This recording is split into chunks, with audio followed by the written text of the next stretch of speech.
The United States has expressed its position to the Syrian government, and we're considering a range of options, including targeted sanctions, to respond to the outrageous and ongoing use of violence against peaceful protesters.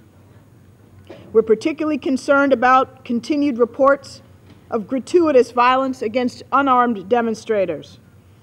I'm pleased to note that the Human Rights Council decided this morning to hold a special session on the situation of human rights in Syria on Friday. The United States, as one of the many supporters of this decision, believes the event to be an important and timely response given the horrific actions taking place. These brutal acts are neither those of a responsible government nor a credible member of the international community. Syrian government actions up until now have not been serious responses to the demands of its people. Instead, the Syrian government's violent repression of peaceful protesters is continuing.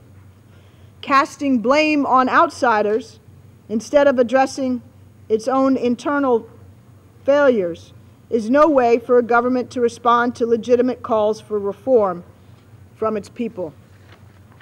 Syrian security and military forces continue to attack civilian protesters, while the government continues to seek Iranian assistance in repressing Syria's citizens through the same brutal tactics that have been used by the Iranian regime. The Syrian government must stop the arbitrary arrest, detention, and torture of civilians, especially journalists and activists.